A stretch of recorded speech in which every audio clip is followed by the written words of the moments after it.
morning, 11th class. How are you all? Hope you all are good. So class, we are on chapter number 4 of history, the Central Islamic lands.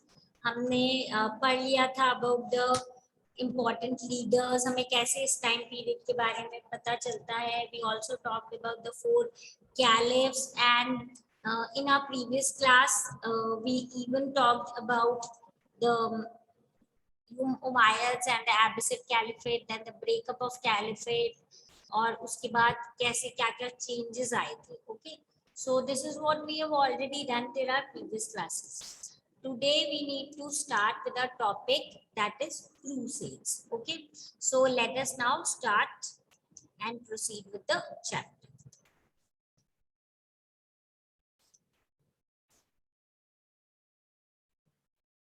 So the topic is crusades. Now let us first understand what exactly is crusade.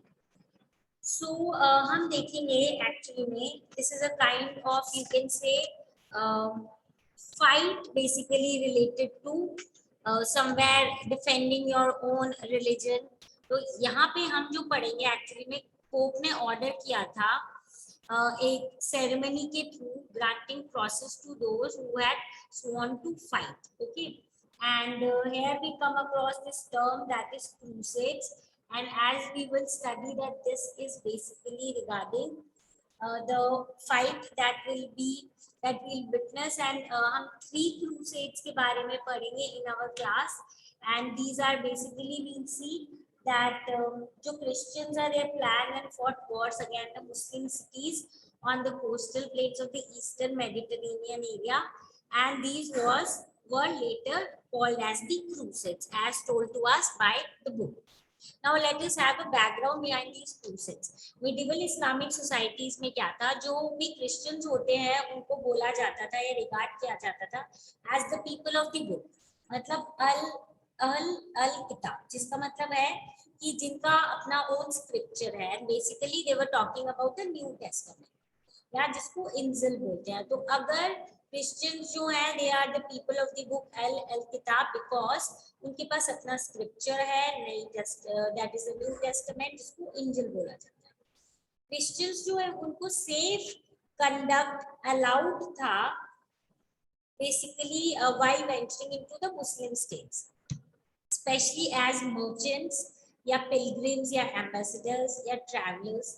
इनके form में अगर ये लोग आए, कौन, जो Christians है, into the Muslim areas, the Muslim states, ambassadors, pilgrims, merchants and travelers. तो इनको मतलब सेफ कंडक्ट अलाउड था, they could come and do their work and then go back. And ये जो इनकी टेरिटरीज थी, इसमें इंक्लूडेड था बाइजेंटाइन एम्पायर, नोटेबली वो एरिया जिसको हम बोलते हैं holy land of Palestine and Jerusalem. Now Jerusalem जो it was conquered by Arabs in 638 and it was ever present in the Christian imagination as the place of Jesus crucifixion. Basically ये area थी जहाँ पे Jesus का crucifixion हुआ था and resurrection. That is, it is considered that Jesus Christ came back after his death at this place only. That is why this was an important factor in the formation of image of Muslims in the Christian order. So basically हम देखेंगे this was the place which was important for the Christians, as we have just studied, because of Jesus' crucifixion and his resurrection. But it was also important now for the Muslims because they also had their few important monuments. If you remember, we talked about the Dome of the Rock, which is also again in Jerusalem. Okay, so ये दोनों के लिए जरूरी था, but somewhere हम देखेंगे it was the Christians who are allowed to have a safe conduct when they come here, but there was a kind of problem that was confronted. We'll see after this. Now here we'll see that the hostility between the Muslim world became more pronounced in the 11th century. यानी हम देखेंगे 11th century के against क्या होगा, दोनों में थोड़े से डिफरेंसेस होंगे, बिकॉज समवेयर हम देखेंगे बाकी जितनी भी कैटेगरीज है, स्पेसिफिकली नॉर्मन्स, हंगेरियंस एंड कुछ स्लैव्स आल्सो, उन लोगों ने कन्वर्ट कर लिया था into Christianity.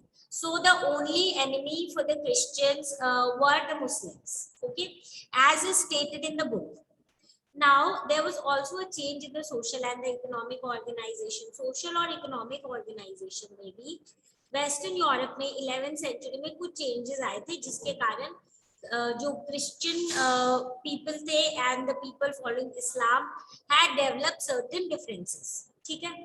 So this is as we are seeing now, please understand whenever we are talking about any religion or something related to the religion, just focus that here we are talking on the evidences that are given to us and what is as such written in our book. So on that basis we are going. It is not somebody's individual perception or ideology. It is something that we are studying as is stated to us by the sources and as is stated in the book. So here I said that the hostility between the Christendom and the Islamic world started increasing because of the changes in the social and few of the economic organizations. हुआ क्या था, जो clergy and the warrior class है, जो कि first two orders हैं, like if you all remember 9th class में French revolution में first second and third estate, उस फॉर्म से थोड़ा बहुत उससे एसोसिएट कर सकते हो आप कि फर्स्ट और सेकंड ऑर्डर जो थे clergy and warrior class, basically they were making efforts to ensure political stability. ये चाह रहे थे हमारे यहाँ पॉलिटिकल स्टेबिलिटी आए और साथ में इकोनॉमिक प्रोग्रेस भी है. इकोनॉमिक ग्रोथ या प्रोग्रेस कैसे आएगी, बिकॉज एट दैट टाइम हमें पता है मेन इकोनॉमिक काम, इकोनॉमिक सेक्टर या इकोनॉमिक मतलब जिससे कि इनकम जनरेट होती है वो एग्रीकल्चर या ट्रेड ही था. सो ये जो यहाँ पे ये लोग फोकस कर रहे थे कि पॉलिटिकल स्टेबिलिटी आए और साथ में हमारा इकोनॉमिक ग्रोथ भी हो, क्योंकि दोनों एक दूसरे के लिए जरूरी है. तो ये दोनों चीजें चाहिए.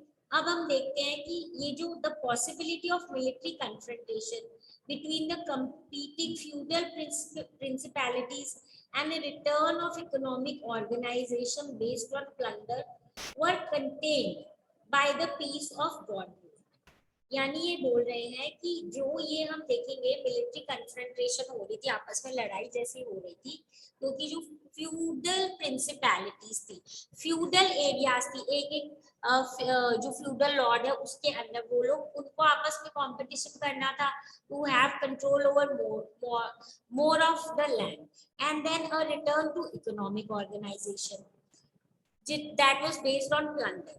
This was somewhere contained, ठीक है, it was somewhere controlled by the peace of God movement. अब ये क्या था, all military violence were forbidden inside certain areas. कुछ एरियाज में एकदम मिलिट्री वायलेंस अलाउड नहीं था, स्पेशली इन एरियाज में, और कुछ few of the basically near the places of worship, and कुछ सेक्रेड टाइम पीरियड था.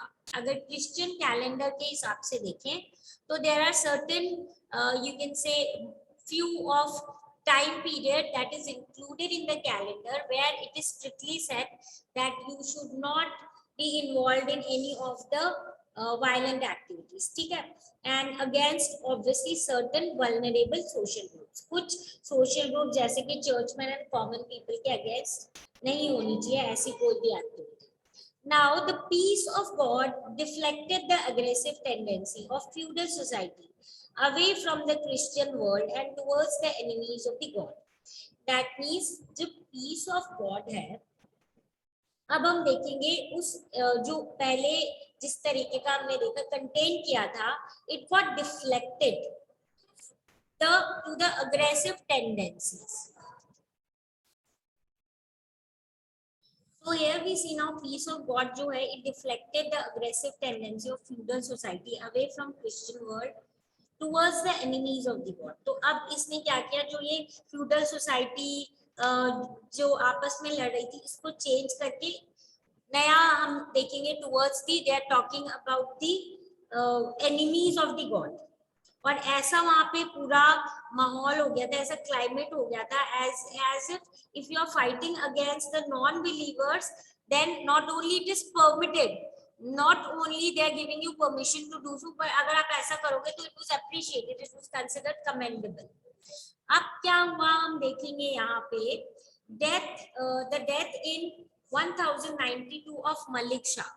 मलिक शाह का जब 1092 में डेथ हुई, मलिक शाह कौन थे? सल्जुक डायनेस्टी, हमने पढ़ा था, सल्जुक सुल्तान थे ऑफ बगदाद। एंड जैसे आफ्टर इज डेथ जो एम्पायर था वो डिसइंटीग्रेट हो गया, बिकॉज कोई ऐसा स्ट्रॉन्ग सक्सेसर नहीं था एंड आपस में उनकी फाइट्स हो रही थी, मतलब इंटरनल प्रॉब्लम थी।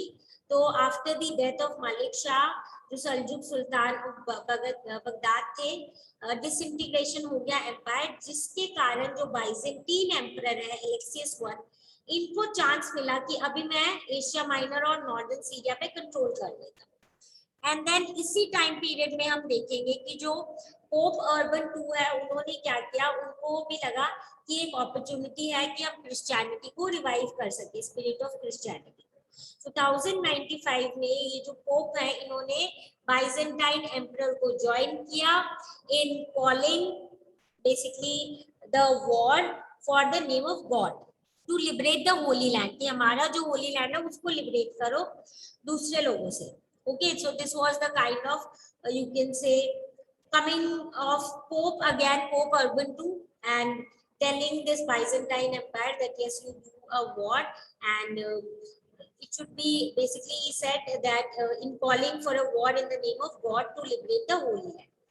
Now between 1095 and 1291 you will see that Western European Christians जो है, ठीक है, so between this time period the Western European Christians उन्होंने प्लान किया and they fought war against Muslim cities around the coastal plains of the Eastern Mediterranean, जिसको Levant बोला जाता है, और इन वॉर्स को बोला जाता है क्रूसेड्स, ठीक है। सो यहाँ पे बेसिकली पोप ने ऑर्डर किया था, एक सेरेमोनियल ग्रांटिंग की थी of crosses to those who want to fight.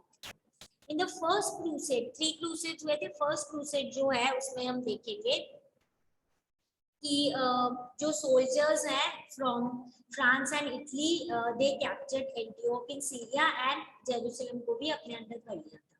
इनकी विक्ट्री के बाद slaughter of Muslims and Jews हुआ था सिटीज में, as is stated to us by the sources that we get and as is stated in our book. Muslim writers ने refer किया है कि ये जो क्रिश्चियंस है जिनको इन्फ्रिंजी या फिरंगी बोला जाता है, इन्फ्रिंजी और फिरंगी, जो कि बेसिकली इस पूरे जैसे जैसे इन्होंने कंट्रोल किया उसको उन्होंने बोला arrival of these people as the Frankish invasion, यानी फ्रैंक लोगों ने इन्वेड कर दिया था, कंट्रोल। तो फ्रैंक्स ने then quickly established 4 crusader states in the region of Syria and Palestine. तो सीरिया और पैलेस्टाइन के रीजन में इन्होंने 4 क्रूसेडर स्टेट्स किए थे। कलेक्टिवली इनको आउटरेमर बोलते हैं, क्योंकि जिसका मतलब होता लैंड ओवरसीज, ठीक है। और जो बाद के क्रूसेड्स हैं वो इनके डिफेंस और एक्सपेंशन के लिए फॉट किए गए थे, यानी फर्स्ट को इन्होंने एस्टैब्लिश कर लिया और इसको आउटरेमर वाले एरिया को कंट्रोल कर लिया, एंड बाकी जो 2 हैं वो उसको डिफेंस और उसको एक्सपैंड करने के लिए लड़ा जा रहा है। अब हम देखेंगे कि ये जो आउटरेमर है काफी टाइम तक सरवाइव किया, पर जब टर्क्स आ गए थे तो टर्क्स ने कैप्चर कर लिया एडेसा। फिर एक appeal was made again by the Pope कि सेकंड क्रूसेड होना चाहिए। तो वापस कंबाइंड आर्मी और जर्मनी एंड फ्रांस आए, जिन्होंने कोशिश की डेमस्कस को कंट्रोल करने की, पर वो they were defeated, वो हार गए थे, they could not win this time and they were forced to return home। और इसके बाद ग्रेजुअल इरोजन हो गया था आउटरेमर का। क्रूसेडर ज़ील जो है इसकी जगह अब लोगों के अंदर आ गई थी कि हमें लग्जूरियस लाइफ जीनी है, बैटल्स बेसिकली बैटल्स अपने को फाइट करने हैं over territory and to have a like power and luxurious life. इस चीज पे क्रिश्चियन रूलर्स फोकस करने लगे। एंड देन सलाह अल दीन जो है, he created an Egypto Syrian empire, और इन्होंने एक कॉल दी फॉर जिहाद। जिहाद मतलब holy war against Christians, and then इन लोगों ने डिफीट किया 1187 में ये जो पूरा एम्पायर था, the Christian ruler candle. Okay, so Saladin ने क्रिएट किया an Egypto Syrian empire and gave a call for जिहाद और holy war against the Christians and defeated them in 1187। अब पूरा ये जिहाद holy war, you should remember, war against the Christians, and because they were also fighting, so this side also there was a fight from both the sides. Christian population जो है, हम ये देखेंगे सलाहुद्दीन का ट्रीटमेंट जो है वो क्रिश्चियन पॉपुलेशन के साथ कंपैरेटिवली ह्यूमन था, इतना ज्यादा वायलेंट और क्रूअल नहीं था as it was earlier by the Christians as stated in our book. Then although जो custody of the Church of Holy Sepulchre जो एक इम्पोर्टेंट क्रिश्चियन चर्च माना जाता है, वो तो क्रिश्चियन को दे दिया था, बट बहुत सारे चर्चेस को इन्होंने मॉस्क में चेंज कर दिया था और जेरूसलम को वापस से मुस्लिम सिटी डिक्लेयर कर दिया, ठीक है। सो दैट मीन्स होली स्पेल्चर जो है वो क्रिश्चियंस को दे दिया गया था, देयर इम्पोर्टेंट चर्च, बट बहुत सारे चर्च को मॉस्क में चेंज कर दिया था एंड जेरूसलम वाज अपने अंडर ले लिया था, मुस्लिम सिटी हो गई। अब जब ये लॉस ऑफ दिस सिटी, इसी के कारण थर्ड क्रूसेड हुआ 1189 में, बट इसमें भी जो क्रूसेडर्स है उनको लिटरली गेन हुआ, कोई बहुत ज्यादा गेन नहीं हुआ इनको, एंड एक्सेप्ट जो कोस्टल एरियाज ऑफ पैलेस्टाइन है और free access to Jerusalem for Christian pilgrims, यानी क्रिश्चियन पिलग्रिम्स जेरूसलम में आ सकते हैं, इतना ही इनको मिला था, मतलब इन टर्म्स ऑफ गेन। ममलुक्स जो है, जो रूलर्स ऑफ इजिप्ट थे, फाइनली उन्होंने क्रूसेडिंग क्रिश्चियंस को हटा दिया था पैलेस्टाइन से भी 1295 में, 1291 में। Europe gradually then lost the military interest in Islam, और अब वो फोकस कर रहे थे, ये जो पहले उन्होंने सोचा था कि हम मिलिट्री कंट्रोल कर लेंगे इस एरिया के ऊपर या उस पूरे एरिया को अपने अंडर ले लेंगे, वो उनका हटके वो फोकस अब कर रहे थे क्योंकि जो इंटरनल पॉलिटिकल प्रॉब्लम हो उसको सॉल्व करें और कल्चरल डेवलपमेंट पे फोकस करें। तो जो क्रूसेड्स है, एक्चुअली इसका इम्पैक्ट क्रिश्चियन और मुस्लिम रिलेशनशिप में बहुत ज्यादा पड़ा था। ब्रॉडली हम देखेंगे टू एस्पेक्ट्स में था, एक तो हार्श एटीट्यूड हो गया था of the Muslim state towards Christian subjects, क्योंकि जो उनकी मेमोरीज थी ऑफ द कॉन्फ्लिक्ट उसके लिए बहुत मुश्किल हो गई थी, and they had this, their attitude actually became harsh towards each other, as well as उनको लगा मिक्स पॉपुलेशन जो है वहाँ लोगों को सिक्योरिटी देना जरूरी हो गया। और दूसरा ये था कि जो इटालियन मर्चेंट क्लास है, पिज़ा के, जिनुआ के और वेनिस के, वो इम्पोर्टेंट हो गए थे यहाँ पे between east and west. Muslim power के रिस्टोरेशन के बाद भी अगर ट्रेड के पॉइंट ऑफ व्यू से देखें तो इटली और जो इटली की मर्चेंट ग्रुप थे, ठीक है, मर्केंटाइल कम्युनिटीज, ये चाहे पिज़ा, जेनुआ, वेनिस जो है, ये ट्रेड में बहुत इंपॉर्टेंट थे, पूरा ईस्ट और वेस्ट की साइड से Europe and towards the other side of Europe and all, and दो वैसे कंट्रोल नहीं था, but trade wise they were very very important. Now there is a box that is given in your book on page number 90. Just have a look at this, and this is telling us about the kind of relationship between the Muslims and the Christians that did exist because of these crusades, or jo relationship hostile ho gaye. So here we'll see that the treatment of the subjugated Muslim population differed from various Frankish lords. अलग-अलग होते थे, but हम देखेंगे earliest of the crusaders जो हैं, जो Syria और Palestine में सेटल हुए थे, वो जनरली ज्यादा टॉलरेंट थे to Muslim population as compare to those who came later. कुछ एग्जांपल्स हैं हमारे पास, एक मेमोयर है उसामा इब्न मुनकिद का, 12th सेंचुरी के सीरियन मुस्लिम है, जिनको इस टाइम पीरियड के बारे में इन्होंने हमें कुछ बताया। Among France, there are some who have settled down in this country, कुछ सेटल हुए हैं and are associated with Muslims. So they are better than the newcomers because, but उनसे भी exception, उसमें भी कुछ exceptions है to the rule. एंड ऐसे कोई एग्जैक्ट हम क्लियर इंडिकेशन नहीं कर सकते हैं कि पुराने वाले ही अच्छे थे या नए वाले ही अच्छे। एक एग्जाम्पल इन्होंने दिया है, इसमें इन्होंने बोला once I sent a man to Antioch on business, भेजा था मैंने, and at that time वहाँ के एक eastern Christian name chief Theodore Sofian जो है वो एक बहुत डोमिनेंट और इम्पोर्टेंट पर्सन थे वहाँ पे, and he and I were friends, so I sent that man to him. He was all powerful in Antioch at that time. एक दिन one day he said to, that means who, this Christian person said to the man of this जिन्होंने लिखी है ये बात, उसामा इब्न मुमकिन ने जिन आदमी को भेजा था, उससे बोला कि one of my Frankish friends has invited me, come with me and see how they live, मेरे साथ चलो and tell. So my man told me, so I went with him and we came to the house of one of the old knights, पुराना कोई soldier type था, and those who came with the first Frankish expedition, मतलब जो first Frankish expedition हुआ था, fight तब आया था. So he had already retired from the state and military service, though he had property at York where he lived, but he was considered a respectable and he was somebody who had some control. Okay.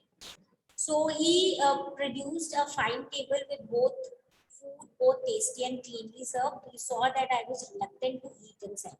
तो उन्होंने उसको food serve किया and he said, no, I'll not have, because again वो food से related भी कुछ differences आ जाते हैं. So he said, eat your heart's content, for I do not eat Frankish food. I have Egyptian women cook. Egyptian women cook ही है मेरे पास. Eat something, but what they prepare. Nor does swine flesh ever enter my house. So I ate, but with some caution. ध्यान से उन्होंने खाया. Later I was walking through the market when suddenly a Frankish woman caught hold. Market से जा रहे थे, अचानक से एक फ्रेंकिश वुमन ने पकड़ा और बहुत तेज तेज कुछ कुछ बोलने लगी, अलग ही लैंग्वेज में. He could not understand what she was saying. तो अचानक से पूरा क्राउड इकट्ठा हो गया उनके सामने and he thought now there is no way out. But suddenly वो जो सेम नाइट था वो आ गया. He saw him, he came up to that woman and asked her कि क्या चाहिए तुम्हें इससे. She replied कि जब war हुआ था then the brother was killed and that is why he is saying that this is a night of that group, and that is why, because he had killed the army, that is why she wanted the kind of attacking on him, and she was telling everyone to attack him. So the knight shouted and said that this man is a merchant, is a bourgeoisie. Okay. तो बड़गोई से ये that means ये merchant है, तो ये तो कभी जाता ही नहीं वॉर लड़ने, और क्राउड को बोला why are you all standing here, move away from here. तो सारे डिस्पर्स हो गए. He took my hand and went away. So he said the effect of the meal that I had was to save me from death. ठीक है. That means what are they saying here कि relationship खराब हो गई थी because जो memories थी जो वॉर्स की, जो एक्सपेडिशंस की, वो that were very very harsh. And somewhere एक और चीज आती है, इस सेम की फूड ले लिया था मैंने, नहीं लेता, if he would have felt bad, तो वो क्या पता मुझे बचाने नहीं आता. So that means this person came to save him and he then only finally he was saved. So here this is just an example to tell us कि जो relationship है वो थोड़ी सी इनके बीच में hostile हो गई थी because of the crusades and the other expeditions. Okay? So this is what we have done today. Basically, we have talked about the crusades today. In our next class, we'll be talking about the economy, agriculture, urbanization, and commerce. Okay. So this is it for today. So we have done a lot part of the chapter where we have talked about the you can say whole Islamic lands कैसे expand हुआ, the various rules, the various changes and all. Okay. And as I said, जो इसका later part of the chapter है, that is economy, agriculture, urbanization, trade, commerce, ये सारी चीजें जो बाकी economic activities, ठीक है, agriculture वगैरह को detail में पढ़ेंगे in our next class. So if you have any doubt relating to whatever we have covered today, please do come back with your doubts and we will discuss and solve it. Okay. So this is it for today. Now we'll meet in the next class. Just give this portion a reading. Okay. And then come back to the class. If you have any doubt, we'll discuss and solve it. Now meet you all in the next class.